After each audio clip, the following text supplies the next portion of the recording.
Hi guys, welcome back to part 2.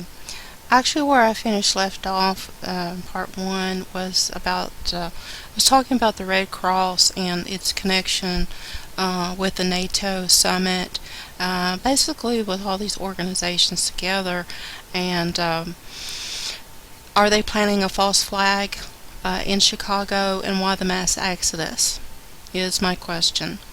And I had mentioned in part 1 that the Red Cross is connected with the Vatican, and you probably wonder how I arrived at that. Well, as you know, NATO is the army for the United Nations.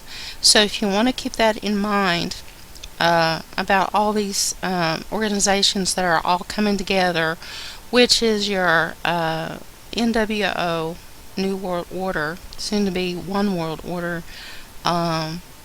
bosom buddies, as you say. In the coming together here, it's just all too suspicious with the death of the blogger I just mentioned in part 1, Breitbart, and his corner, and how Obama is using his tricky maneuvers to have a summit with NATO in tow, say. But I'll just leave the link to this article so you guys can read it, because me trying to read all these articles, these really good articles that I found that connects everything. Please, if you do have some time, at your leisure, please read some of these, because it's all really coming together now. And there was a representative from Texas who also mentioned about it was shocking and very surprising how many bills that Obama had signed into law in regards with the NADD, the bill. Remember, he signed last month, and then the other one that was that was the one that signed into martial law.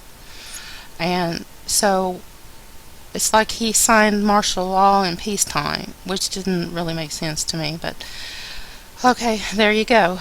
So this guy, not just Obama, is acting alone, but there are others that are determined to put us all in FEMA camps, say. I don't know. And that's why my question is about the mass exodus. Are they trying to create this false flag to prove that they can herd people like cattle into these camps? I don't know.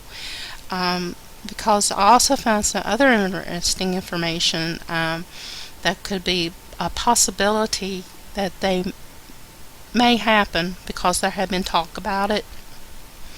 So I want to tell you something at this point. Don't believe everything that I tell you, okay? Because I know it's very hard trying to find the truth out there, but I try to want to get closest as possible as I can to bring you these articles, and kind of like piece together, kind of like a puzzle, sort of about what is going on and why they're doing this to us, and what we should be doing about it. And okay, let me see. Let me end it here. Okay, I'll just leave the link to this article so you all can read it, because there's really no point for me going on about this. It's just a really big concern. I mean, if anybody from Chicago sees this, I mean, what would you do? I mean, I wouldn't go with them. I mean, if they say, you have to go with us, I mean, I wouldn't go with them. That's all I'd say. But I'm not giving any suggestions or anything. Like I said, I'm just presenting it as is. Okay, now the next article is operating nuclear power reactors. You're saying, what?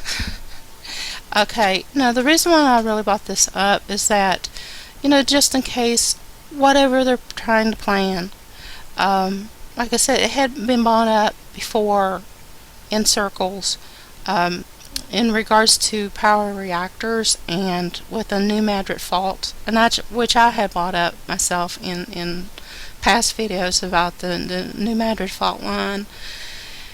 And I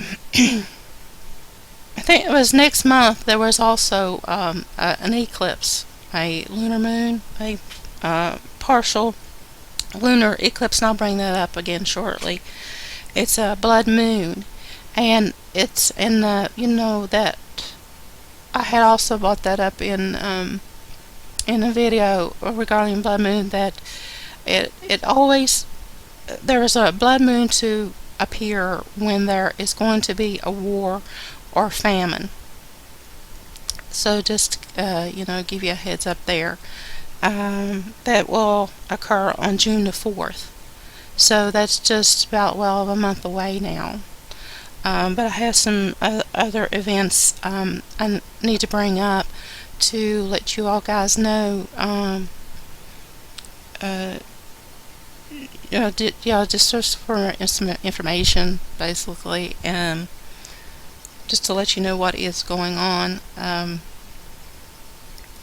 But this map here that I have of the Milwaukee and Chicago area, and Juliet, see, the closest one in Juliet is called the Braidwood Station Unit 1. That's one of the nuclear reactors, and the operator on these reactors is Exelon Generation Company, LLC. Now you might want to keep that in mind, okay, with the operator name. And the Westinghouse 4-loop, that's the model, and the electrical output is 1178 MWE.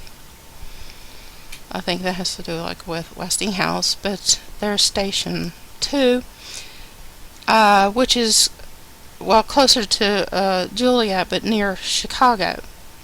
Okay, and then the next one above it, which is near the town in Illinois of Waukegan, which is the Braidwood Station Unit 2, which is the operator of the same company, Exelon.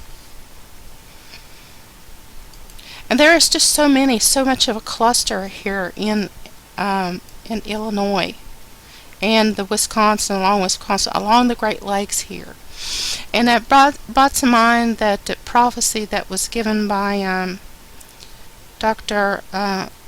Orr, I think that's how you pronounce his name, said that there was going to be great distress along Lake Michigan. So this is along the lakes here. And what could that be? Could that be like there was something, I think they mentioned about a flood or some kind of distress. And I just thought I'd bring that up again. But, it's so surprising, very shocking just to see this many nuclear reactors in one area. Also in Minneapolis, there are two in Minneapolis, Illinois, and Michigan, all along the Michigan there. It's very surprising, why any law should allow this. I mean, so many in a cluster like this. It's really beyond me. Okay, so I just thought I'd mention that, and I'll leave a link to that, or you can find the alphabetical list of these operating nuclear power reactors by names. So this is a good source to look into. Okay, now this is the website of Congresswoman Kay Granger. Now, she gave a warning about the executive order that we should know about, and I'm going to leave the link to this also, and you all can read. And what she says, dear friends, that is going in Washington nowadays, and some things don't make the news the way they should. 14 days ago, President Obama issued an executive order that you should know about. This order gives an unprecedented level of authority to the President and federal government to take over all fundamental parts of our economy, which means we won't be able to do anything. And it's in the name of national security. How you like your national security in the time of a national emergency, as they call martial law. This means that all water resources, construction services, materials like steel, concrete, our civil transportation system, food, health resources, our energy supplies, including oil and natural gas, even farm equipment, can be taken over by the President and his cabinet secretaries. And the government can also draft U.S. citizens into the military and force U.S. citizens to fulfill labor requirements. That means probably going to your FEMA camps that's paid for by your tax dollars for the purpose of national defense. Yeah, in their eye. There is not even any congressional oversight. Only briefings are required. You know, I'm going to only answer to one person and not a man. And I answer to Jesus Christ, my Lord. He is my God and my King. I only answer to my King, and that is Jesus Christ. So it'll probably be over my dead body. By issuing this as an executive order, the President puts the federal government above the law, which in a democracy is never supposed to happen. Ha ha. Think again. Okay, as the President Commander-in-Chief of the Armed Forces, he has constitutional authority to issue executive orders. And while similar orders have been made before by presidents from Eisenhower and Reagan and Clinton and George Bush, it has never been done to this extent. It is still unclear why this order was signed now, and the consequences are for our nation, especially during times of peace. This type of martial law imposes a government takeover on U.S. citizens that is typically reserved for national emergencies only and not in a time of relative peace. See, I told you so. And this is from a congresswoman. And I want you to know I am following this very closely. And this is what Miss Granger says. And if you would like to read the order for yourself, she says, please click here. And she signs it. Member of the Congress. Okay. I'm really getting close to the end. And hopefully I can finish this up in 3 parts. Okay. But like I said, it's just so much vital information that we need to know. Okay, and if YouTube ever takes these down, I'll just go someplace else and put them up someplace else, because I feel that this is very important, vital information. They have hoodwinked us as you wouldn't believe, and you know, enough is enough of this. You know, if people don't wake up now, you probably wind up in a FEMA camp, and you probably won't have TV either. So, yeah, well, I was going to mention something about the Red Cross connections with the Vatican. So, let me just finish that off in part 3 if I can. And because it also has connection with Planet X. So, so doesn't this tell you that they're all Satan worshippers and they worship symbols and dates and things like that? It's like their what they call rituals. And so, like I said, if this doesn't open up your eyes to conspiracy, well, I don't know. Well, see you in part 3, okay? Y'all take care, and I hope to see you over there. Bye-bye. Jesus loves y'all. Bye. And me too. Bye.